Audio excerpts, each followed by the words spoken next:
Hi, everyone. This is Nina Zolotow, the editor-in-chief of the Yoga for Healthy Aging blog.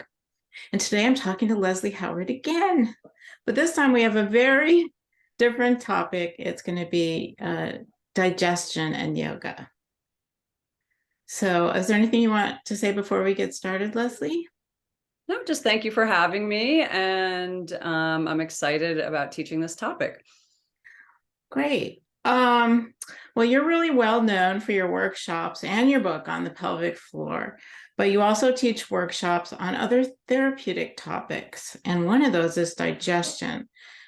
And that's a topic I really think will interest our readers because digestion is something that tends to work not as well as you age.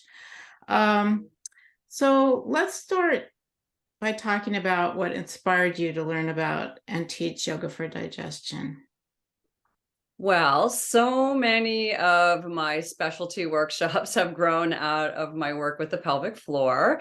And I just started seeing so many women in particular that were having prolapsed organs. And, a lot of people associate prolapsed organs with a laxity of the pelvic floor, but they were coming to me from often the physical therapist's office with a diagnosis of hypertonic, overly tight pelvic floor. So what happens there is that if you have chronic constipation, a tight pelvic floor can very much contribute to constipation. And then you're bearing down every day over a long period of time, you can actually cause a prolapse of one of your pelvic organs. And that just got me interested in how can I help my students become a little bit better with toilet habits, with how can we stimulate their digestion. So I kind of took a deep dive into that whole subject. And so that's how the workshop came to be. Wow, that's really interesting. I didn't know that about constipation and the harm it could cause to your organs. That's pretty serious. I I know. mean, So it's a it's not going to happen like, with occasional constipation, but yeah, it's something to be aware of if it's something that's a chronic issue for you. yeah, well, just another reason for finding some natural ways that can help. So, but I assume when we talk about digestion, we're talking about other things besides just constipation, right? It's like the whole Yes, thing. yes. So what I do in my workshops is I kind of go with like the top three of whatever subject I'm working on. So pretty much the top three with digestion is just, indigestion, bloating, gas, acid reflux, and then irritable bowel syndrome. And from a yogic perspective, those are all problems of assimilation. Okay, that's interesting. But what do you mean by assimilation? It's the body's inability to take in a healthy way. You're taking in food and you're not able to digest it efficiently and well. And so why is that? So there's a lot of things you can apply yoga techniques to make your digestion more efficient, smoother, and to, make your elimination a little bit more regular. That sounds good. Definitely. So how would you describe your basic approach to teaching yoga for better digestion? Well, so gosh, there's many approaches here, but my understanding of the practice of hatha yoga is that one of its main purposes is to calm the nervous system. And so when the digestive system is jacked up and we're in our sympathetic nervous system, that's basically telling your body, hey, it's not safe, don't relax, something is dangerous. And so I start with awareness, a little bit of anatomy, and then we really start, because I feel like the breath is the foundation to everything. So I start my workshops generally with breath awareness practices. And then that takes me into psoas releasing, because the psoas is so interconnected to our breathing and then therefore our digestive system. So better breathing, just better breathing is going to help with digestion. I think it's worth talking about this whole stress issue a bit because I don't think people really understand it. So, my understanding is that when you're in stress mode, your body's resources get diverted to, as we know in fight, flight, or freeze, to running or fighting. That means, your blood gets diverted to your limbs and so on. And one of the results is that your other systems don't work as efficiently in that mode. And one of them is digestion, because like if you're really needing to run for your life or fight to survive or whatever, digestion is a really low priority. So, and that's why the relaxation state is called rest and digest. Because when you do finally relax, then those your healing and your digestion work more efficiently. So I think people don't realize how much being in a constant state of chronic stress has a direct effect on your digestion. And for me, it's always it's one of the symptoms of stress for me is actually my digestion not working. When I get very stressed out, I completely lose my appetite and I can't even eat at all, which has happened a few times. It's kind of scary, but so yeah, I lose weight, I eat less, and just everything is just not working properly. So yeah, I really think that's important for people to realize, because it doesn't seem maybe like an obvious treatment for digestive problems is to work on stress management, but it is going to be really helpful for most people, I think.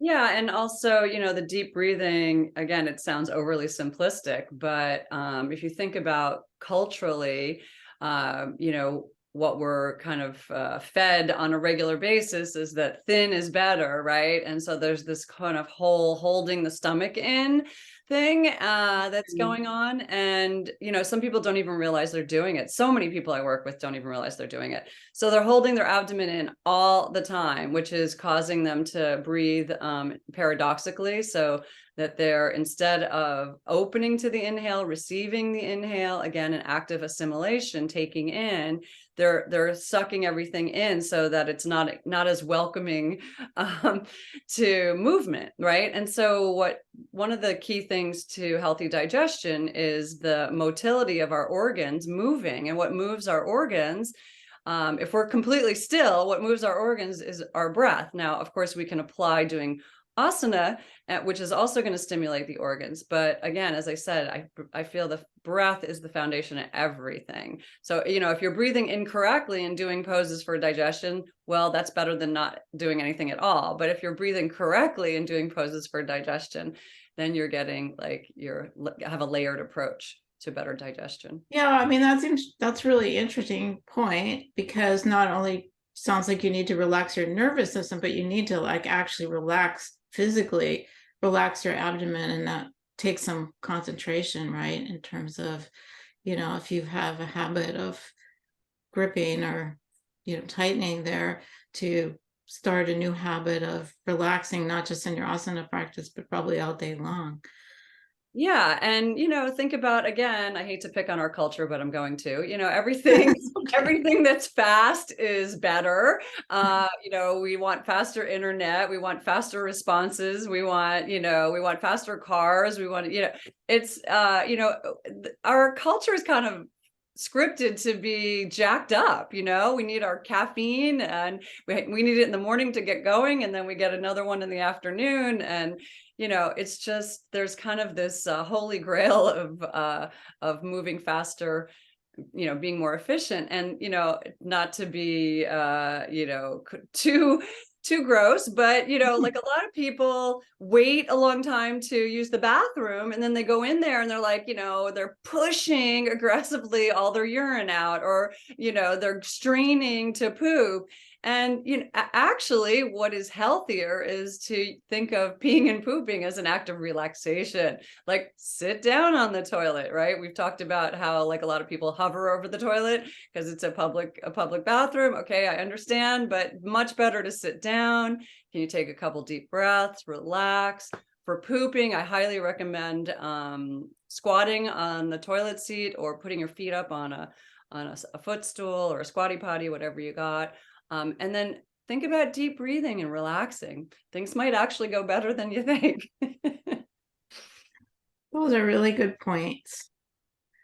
So we've been talking about kind of constipation issues, but besides but also just sort of what about the whole issue of kind of firing up your digestive system so it works more effectively, and poses that you can do for that, or poses you can do for the constipation? Okay, so let's see. What do you want me to talk about first? Poses for digestion? Yeah, Yeah. I think so. Just because you talked about breathing, but I just wanted people to know okay. that there's actual different types of poses that you can do. So again, I'm going to start with the psoas, and the psoas muscle, is such a crucial muscle. It's attached to the diaphragm. It goes through our digestive system. It goes through the pelvis. So I start with, something like you could lie face down on a bolster. Very, very good for the psoas. The psoas responds better with kindness than force. So just getting that muscle to let go a little bit is a really good start. And then, like maybe 5-10 minutes, not too much time. I'm not sure what you mean about lying face down on a bolster. Are you talking about a prone shavasana with a bolster Yeah, you'd have under the your bolster belly? you'd have your bolster under like chest to pubic bone, and Oh, okay. blanket under the forehead. And so you're just kind of like lying face down.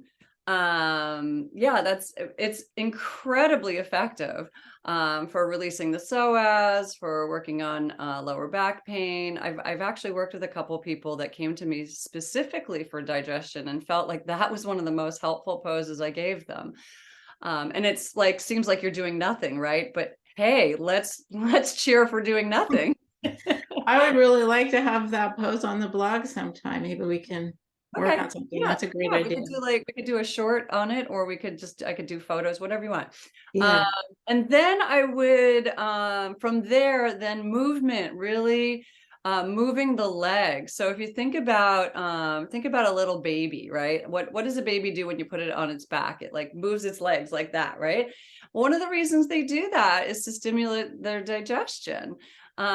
So like doing things like that on your back, moving the legs. I like to bicycle the legs and then out to the side, bicycle the legs. Just get things moving, get your blood flow more stimulated. And then moving the legs like that, my preference, instead of having the pelvis on the floor, is to do it on a bolster. And what that does is it forces your abdominal muscles into the picture, because they have to stabilize you as you're moving your legs. So you're also getting some work in the kind of the squeezing and releasing idea of the muscles in the abdomen. Not sure what you mean on a bolster again. Are you lying with your back on a bolster? Yeah, would you like me to show it real quick now? Oh, sure. Yeah, actually, I bet people would really like to see both those poses quickly. Okay, so I'm going to tilt the camera down just a little for this. Okay. So the first one that I was talking about is bolster. If you didn't have a bolster, you could use a pile of blankets, and then just having enough support for your forehead that your head isn't, it's not dropped down too much. Oh, yeah. Okay. So it looks comfy too. So comfortable. It's very soothing. It's funny, the first time I did this, I had this instant memory of being like in nursery school, and they would have the quiet time where you put your head down on the desk. Does anyone else remember that? Is that something? I just remember being forced to take naps and I could never sleep, and I'd just be lying there on this little Love mat. putting my head down on the desk. I would fall asleep. Okay, so what I was talking about with leg mobilizations is the bolster goes under the pelvis, and you can do this on the ground, but you can see now my abs have to work a little bit more, Yeah. right, when I'm moving my legs. And I could do something really simple like this. I could, if I was stronger, I could do things like this. I can do things like this. And all of this is stimulating the whole lower abdomen, the digestive system, all of that. So those are some of the things that we get into with the workshop. Those are great. I mean, I was, I looked and was looking up some sequences for digestion recently. And they do tend to like fixate on the twists, the seated twists, I'd have to say. Yeah, and of course yes, that was the next thing I was going to say, is doing some twists. But I think as I'm aging and my students are aging, what do my students say? I'm getting less young, not aging. I like that. Yeah. So as I'm getting less young and my students are getting less young, and as you started this interview, digestion does slow down with age. I'm taking a more gentle approach. Can we warm up the hips and the bigger muscles, the hamstrings, the quads, the abdominals, and then go for the twist? Because I think you get a deeper twist if you've done a little bit of preliminary work. Oh yeah, because your hips need to be open for you to be able to twist. And so, yeah, sure. Makes sense to me. That sounds great. I'm just trying to keep track of time here. So, so I guess I want to address the whole idea. So both of those type of practices actually like stimulate your digestive system to do a better job, to move things through more quickly. Absolutely. Is there anything else? Well, so basically my approach working with yoga therapeutics is breath first, then asana, and then I really like the mudras. And so there's some mudras that are very specific to digestion, and not any one mudra works for everyone. Everyone's so different. You come with such a complex set of issues. But there are a couple of mudras that are, I think, really conducive to getting more efficient, deeper breath into the lower body. So if you get through you start with your breath awareness, relaxing the psoas, doing some movement, doing some static poses, and then returning back to static at the very end for, like preparing for Shavasana, I would work with some mudras. Okay. And is there anything else? We're approaching the end. So is there anything else you want to say to our readers? Well, there are viewers, not our readers, right? Oh, true. There are blog readers. We're in a new mode, video right? viewers. I'm stuck in my. Me and I are doing something different. True. Yeah. Anything else? Just really digestion. I want to say energetically, from a yoga perspective, is not just about assimilating your food, but it's about assimilating everything, right? So one of the yoga systems, there's many systems within yoga, but one of them is the vayus, and the vayus are the energy body. And so, we have a vayu, we have a wind body that governs our inhale and our exhale, and we have one that assimilates, that governs assimilation. So it's not just food, it's also assimilating, you give me some news that maybe I don't want to hear, and I have to take that in. And how do I take that in? Right. So that kind of thing. So thinking of digestion, not just from a nutritional standpoint, but also a psychological standpoint. This is the beauty of yoga. It's addressing so many areas in our life at the same time, which can be so helpful, right? I mean, really, it's a study of how can I transcend my chatting mind, right? The never-ending chatting mind. So that's, I think, all I want to say. Good. And are you going to be teaching a workshop on this in the near future? Well, there's usually one on the calendar. Today is the 18th. I'm teaching one tomorrow on January 19th, but I know most people will have missed that. But what I'm going to do is put that up on my website as an on-demand. So if you missed the live one, you can watch it after. Oh, that's fantastic. I think there are going to be people that want to do that. So what's your website? It's LeslieHowardYoga.com, and it's Leslie, Leslie. Great, because I think people are definitely want to go to your website and find out about the workshop, because I know that digestion, like I said, is one of the topics that I frequently get inquiries about, and that I know a lot of older people in particular have problems with, but I think younger people do too, just because of all the chronic Definitely. stress that's Definitely. going on. I feel like it's a very well-rounded workshop because it's not just yoga postures, but also, talking about like are you chewing enough? I show a little belly massage, just small things that you can make a difference. So because a lot of small things can add up to better digestion. Well, thanks so much, Leslie. I Welcome. learned Thank a you lot for from having this. me. These are fun. I know we always go over time because we both get excited about the subject. I think we're okay this time, but yeah, yeah, it's great. I mean, it's really good talking to you because there's so much that you know, and then there's some surprises for me, which is really wonderful. I like learning new things all the time, and yeah, let's work on having that pose on the blog. Okay, that sounds great. Great. Nina, thank you. Thank you.